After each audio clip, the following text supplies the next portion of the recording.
Hello my friends. Welcome to the Diary Stories channel. Today, I'm going to share a new exciting story with you, and as always, I'll draw my conclusions and give advice to the main character of this story. Don't forget to subscribe to the channel, hit the like button, and leave your comments. Let's get started. Part 1. Introduction. There's a common belief that a marriage based on calculation is stronger than one based on love. Especially if the calculation is correct. However, it's known that when men propose to women, they still love their future wives in one way or another. But when a woman agrees to marriage, she might not feel any emotions towards the man. And this is where the first problems of the future marital union begin. When a woman gets married not out of love, she directly falls into an important emotional need for the man, to conquer, to fight, to achieve. However, this cannot last for a long time. Because a man's emotional strength eventually diminishes without reciprocal love. And he's left with only two options. Either he finds mutual love on the side, in someone else's bed, or he becomes completely dependent on his wife, becoming submissive. So, in any case, the man is always to blame for the woman. Not she, because she doesn't love him, but him, because he turned out to be weak. So such a marriage is doomed. Sooner or later, the husband will leave for someone else who loves him, or at least he thinks so. Or he'll adopt a behavior model that corresponds to his status as a submissive, which also doesn't strengthen the marriage, as there might be a woman who convinces him otherwise and completely changes his self-esteem. The wife also starts to have questions, and the main ones are, did I choose the right person? Should I look for someone else? These doubts are very painful for a woman. So painful that partners on the side help her resolve them. And if during this period of distressing reflections and doubts a cunning suitor or an old flame shows up, the woman without much moral torment throws herself into the whirlpool of love, forgetting even about the children, often mistaking animal passion for love. The result, infidelity. And as a consequence, divorce. If there are no children, devil take it, with such a marriage.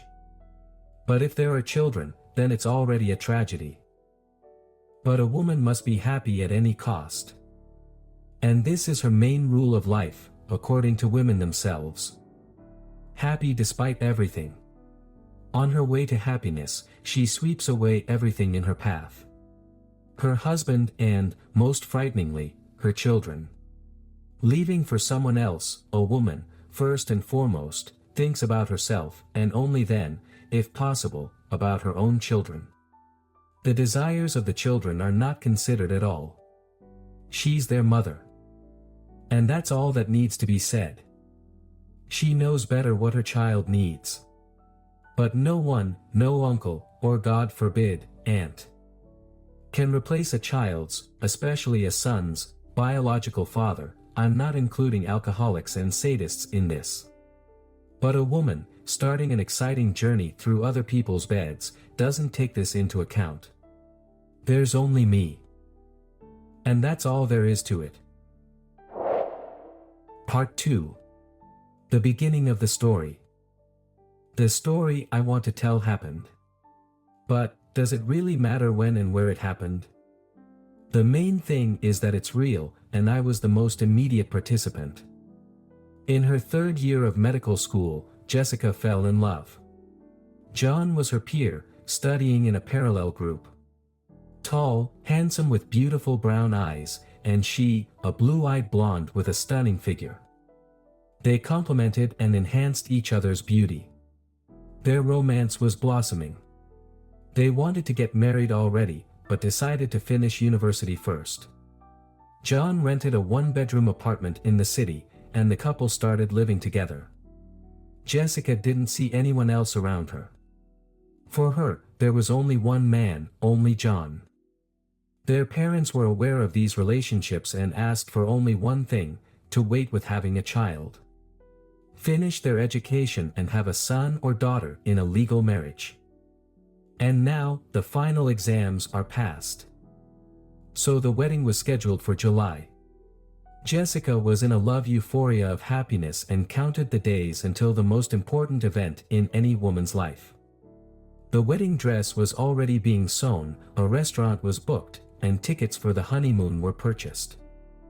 Somewhere a week before the wedding, Jessica, waking up in the morning, did not find John next to her. She threw on a robe and went barefoot to the kitchen. Strangely, John wasn't there either. Maybe he's in the bathroom? No, he wasn't there either. She returned to the kitchen. A vague anxiety crept into her heart. Where is he? Maybe he went to the store. And suddenly Jessica saw a white piece of paper on the fridge, held by a heart-shaped magnet. Jessica carefully took the note and sat down on a stool. I'm sorry, but I fell in love with someone else. Don't look for me. This is life. The letters began to blur, and Jessica felt like her heart had stopped. She wanted to scream, but she couldn't find the air. The girl stood up and tried to approach the window, but suddenly the floor swayed, and she lost consciousness. Part 3. Jessica opened her eyes and saw the dazzling white ceiling. Oh, finally. She heard her mother's voice as if through cotton. Jessie, you scared us. Jessica turned her head with difficulty and saw her mother sitting by the bed, wearing a loosely draped white robe. What happened? She whispered almost inaudibly, her lips dry. The doctors say it was a heart attack. You've been unconscious here for 2 days, her mother adjusted the blanket. Your father and I were almost going out of our minds. But how did it happen? How did you end up here? I called the ambulance when I saw you in the kitchen, lying on the floor, her mother sighed. And where am I? Jessica felt her heart pounding anxiously. Sweetheart, don't worry. I know everything. It happens sometimes. Her mother sighed again. He didn't love you. And if he didn't love you, what kind of life would you have had together? Mom, but how can this be? I love him. Why is he doing this to me? Jessica covered her eyes, tears streaming down her face. But her mother just silently stroked her head. 2 days later, Jessica was discharged. Being a doctor herself, she understood that the heart attack was caused by a severe nervous breakdown. To distract herself, she immersed herself completely in her work. She completed her internship in the therapeutic department of the city hospital. She eagerly took extra shifts and night duties to avoid being alone with her thoughts. She didn't seek out meetings with John, realizing that nothing could change. Jessica tried to forget him, to erase him from her life.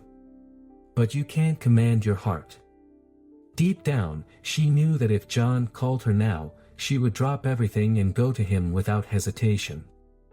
Even when she learned through acquaintances that John had married his classmate, the daughter of a restaurant chain director, she still continued to love him selflessly. Sometimes she even regretted not being pregnant with John's child. The child would have been a part of him, her beloved. Who would have stayed with her forever? After all, women don't bear children for men they don't love. Intellectually, Jessica understood that the more she suffered for her beloved, the less she became a person and more of an appendage to him. And in the long run, she was doomed to loneliness, disillusionment in life, and unending emotional pain.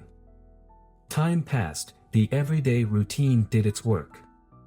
Jessica successfully completed her internship and received her medical diploma. She stayed to work in the same department of the city hospital where she had interned. Days turned into weeks and months. But her love for John didn't go away.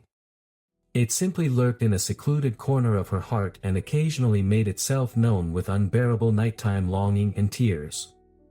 And then, to avoid screaming from the overwhelming pain and despair, she bit down on the edge of her pillow.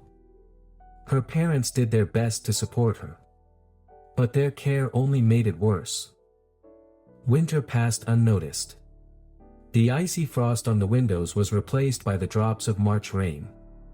The cold spring wind dispersed them across the windowpane, turning them into streaks running down the sill. Jessica realized that John would never return to her life. Gradually, she stopped communicating with her friends. She stopped calling her relatives. Friends came to visit several times, trying to talk and support her, but Jessica couldn't bear to see them and eventually quarreled with everyone. Jessica continued to live in the same apartment they had rented together with John. She caught herself thinking that she was always listening to hear if the lock on the front door would click, letting him in. Sometimes Jessica woke up in the middle of the night, feeling as if John was standing by the bed, silently watching her. The day before he left, John gave her a huge bouquet of white roses. Jessica never found the strength to throw them away. Sometimes she would stare at the dried flowers sitting on the windowsill, a symbol of shattered love. On a cold March evening, Jessica suddenly realized that she didn't want to and couldn't live anymore. With overwhelming sadness, she looked out the window. The same courtyard, the lamppost with its dim flickering light. Her heart ached terribly. The unbearable pain spread throughout her body, penetrating to the tips of her fingers. Jessica approached the kitchen cupboard and took a half-empty bottle of cognac. Then she went to the bedroom, sat on the edge of the bed, and took out a jar of sleeping pills from the nightstand. This should be enough, she thought, unscrewing the lid. Spasms choked her throat. Jessica poured the contents of the jar into her mouth and washed it down with cognac straight from the bottle. She had just enough strength to put the bottle on the floor before her legs stopped obeying her, and she fell weakly onto the bed. Part 4. So, Jessica's neighbor found her and called an ambulance. They managed to save her. 5 days later, Jessica was discharged from the hospital, and she found herself back in the arms of her somewhat neglected apartment. March had ended, and April had already begun to caress with its timid spring warmth. Jessica gradually started going for walks, first in the courtyard, and then to the nearby park. She felt something change within her. The world around her started gradually filling with colors. The longing for John began to slowly fade away. With some surprise, she noticed that people around her were living their everyday lives. They loved, rejoiced, raised children. The world hadn't come to a halt because of her and her love. Jessica's parents were very worried about their daughter's fate. Her mother did her best to support her, constantly saying that life goes on, it's time to think about family, about children. And God forbid, not to end up an old maid. And Jessica seemed to awaken. She began to take care of herself, dressing with taste, engaging in sports to be in excellent physical shape. And there were plenty of suitors. Young, beautiful, she attracted the attention of the men surrounding her. Just a beckon of her finger, and a whole flock of diverse types would come running. Skinny and chubby, white and black, rich and not so much, they were all ready to offer their hand and heart to the charming doctor. So, things at work couldn't have been better. Jessica's treatment method for bronchitis had yielded really good results. And one fine day, she was offered a spot in the graduate program at the institute she had graduated from. The prospect of engaging in scientific research was inspiring. The entrance exams for the graduate program were scheduled for the coming spring, so Jessica started preparing in the evenings. Unexpectedly, she found herself thinking that she was trying to show her former beloved, who had left her, what he had lost. And she didn't like that feeling. Especially since she didn't know where John was or what he was doing now. One day, in the middle of autumn, a colleague invited Jessica to a social gathering dedicated to who knows what. Jessica was inclined to decline, but then decided to go anyway, just to unwind. The room was filled with the scent of mothballs, the bohemian crowd rustled around, elderly playboys whispered mysteriously about something, as always gossiping and showing off their outfits and diamonds, society lionesses. After mingling in the crowd for a bit, Jessica was about to head home when her attention was drawn to a young man who stood out from the rest. modestly dressed and looking out of place among the bohemian crowd. Something about him caught her eye. "Like what you see?" A female voice sounded right next to her ear. Jessica turned her gaze away from the stranger. Standing next to her was an old acquaintance, Vika. "That's Vitalik, my neighbor from the building," Vika said, taking a sip of champagne from a tall glass. "Cute, but not my type."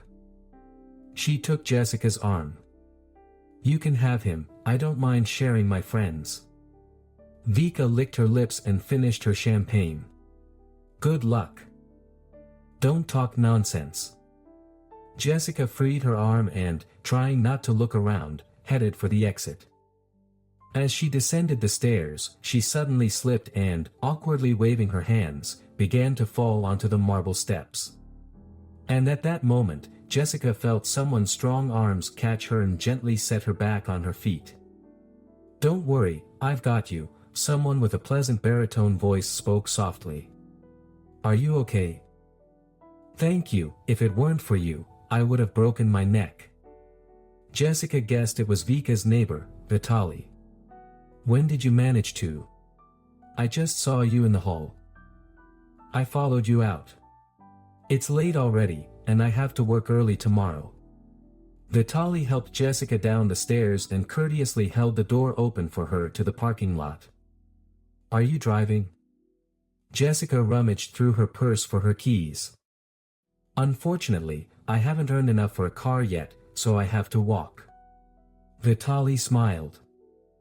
"Need a ride?" Jessica asked, opening the car door. "Thank you, but I live nearby." "Then goodbye. And thanks again." Jessica started the car and slowly pulled away. The next day, Vitaly met Jessica after work. He handed her a white rose and unexpectedly blushed. "How did you know where I work?" Jessica took the rose cautiously, afraid of pricking her fingers.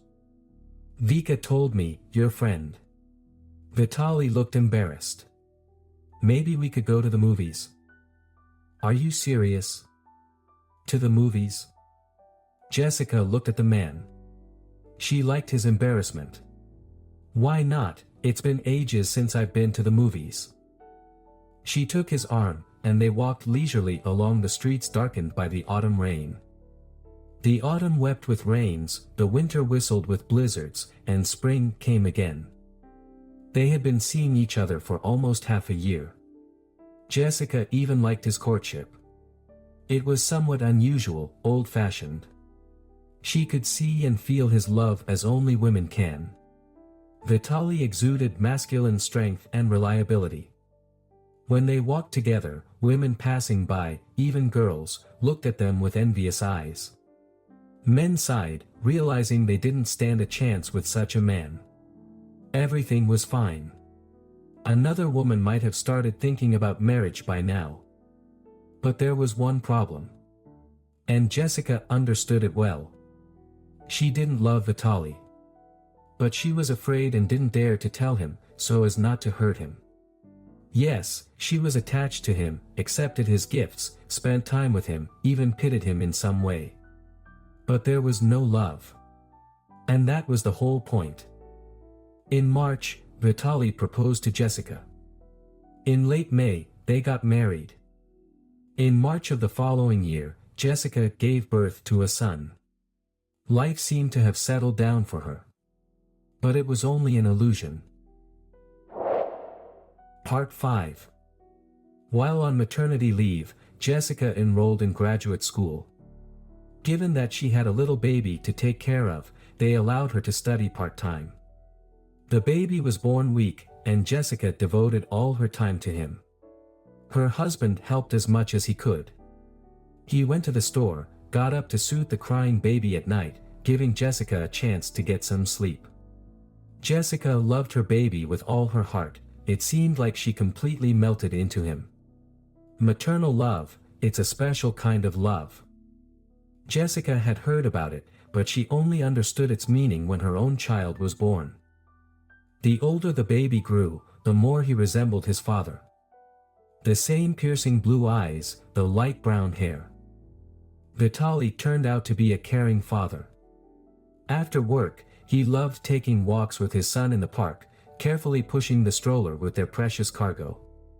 Jessica caught herself even feeling jealous of the bond between her son and his father. But then she calmed down. Men, they have their own special spiritual connection.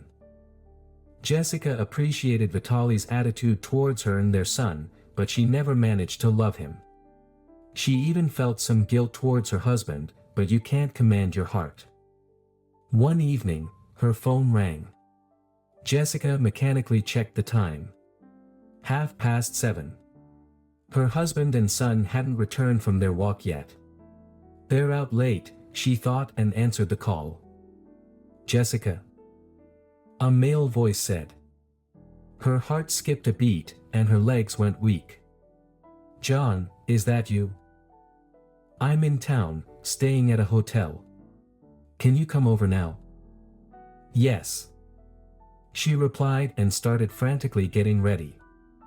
A week later, her father came to pick up her belongings. Avoiding eye contact, he told Vitaly that Jessica had left with her lover. That's how he put it. She was completely happy, and he handed over a small note. Vitalik, thank you for everything. I'm sorry. There was no mention of their son. Part 6. Final. A two-story brick house in the center of a large plot, surrounded by a fence made of concrete slabs. I pressed the intercom button. Who are you here to see? A female voice from the speaker asked. I'm looking for Jessica, is she home? I realized I was a little nervous. How should I announce you? Tell her it's an old acquaintance. The gate was opened by an older man in a black suit. He glanced past me at the expensive car parked at the gate and made a welcoming gesture. Come on in, they'll meet you at the house. I hadn't even reached the steps when the door swung open. Hello, come in, a young maid in an apron greeted me, looking at me attentively. Wait in the living room, the mistress will be down shortly. A few minutes later, a slender middle-aged woman in a skirt and cream-colored loose-fitting shirt entered the living room. Neatly arranged light hair complemented the tan on her beautiful face. Hello, she said, inclining her head slightly. How can I help you? I didn't answer, just looked at her. I immediately recognized this well-groomed and elegant woman. And I didn't know what to say. She was just as I remembered her from my childhood. She hadn't changed much in 20 years. The silence was dragging on. It seems there's been some misunderstanding, the hostess said politely but with a forced smile. I was told you're an old acquaintance of mine. But I'm seeing you for the first time. Who are you? Mom, don't you recognize me at all? Suddenly, I felt like I couldn't breathe, and I tugged at my shirt collar. The woman, with widened eyes, looked at me in astonishment. Her sternly polite cold face suddenly changed, her eyes reddened, her mouth slightly opened. Henry, is it really you? My son. So many years have passed. The hostess swayed, and to avoid falling, she grabbed the back of the chair. I never thought I'd see you again, she tried to compose herself. I understand, Mom, love sucks you in. How could you remember about a little abandoned boy? Anger and resentment overwhelmed me. Don't say that, you don't know anything. Despite her tan, it was evident that her face reddened, and tears appeared in her eyes. I wanted to say a lot to her, but suddenly I realized it was pointless. I didn't need her justifications. You know, Mom, I always hoped that one day I'd see you again. Just see you. It was hard for me to speak, spasms were choking my throat. I just stopped by to look at you, to remember that I once had a mother. And that's it. Tears rolled down her cheeks. Yes, Mom. I don't need anything else from you. Goodbye. Wait. Henry. My son. Approaching the gate, I turned around. My mother stood in the doorway, clutching her hands to her chest. I got into the car. Closed the door. The Porsche smoothly pulled away and soon the house disappeared around the bend. My advice and conclusions that I received after reading this story. Take time to heal. It's crucial to allow yourself the time and space to grieve and heal from the pain of heartbreak. Rushing into new relationships or trying to suppress your emotions will only prolong the healing process. Seek support. Lean on your family and friends for emotional support during this challenging time. Opening up to trusted loved ones can provide comfort and perspective, helping you navigate through your emotions. Self-reflection. Take time to reflect on your past relationships and understand the patterns and behaviors that may have contributed to their outcomes. Self-awareness can empower you to make healthier choices in future relationships. Focus on self-growth. Invest in yourself by pursuing personal interests, hobbies, and goals that bring you fulfillment and happiness. Rediscover your identity and build your self-esteem independently of romantic relationships. Set boundaries. Learn to set boundaries in your relationships to protect your emotional well-being. Recognize and communicate your needs and expectations clearly to your partners. Consider therapy. Consider seeking professional therapy or counseling to process your emotions, gain insight into your relationships, and develop healthier coping mechanisms. Forgive yourself. Release yourself from guilt and self-blame for past relationship failures. Understand that everyone makes mistakes, and forgiveness, both of yourself and others, is essential for moving forward. Focus on the present. Instead of dwelling on the past or worrying about the future, practice mindfulness and focus on living in the present moment. Embrace the opportunities and experiences that come your way without being consumed by past regrets or future uncertainties. Stay open to love. While it's important to prioritize your emotional well-being and independence, remain open to the possibility of love in the future. Approach new relationships with a cautious optimism, allowing yourself to be vulnerable while also protecting your heart. Find closure. Seek closure from past relationships, whether through honest communication with former partners or through personal reflection and acceptance. Closure can help you find peace and move forward with clarity and purpose in your life.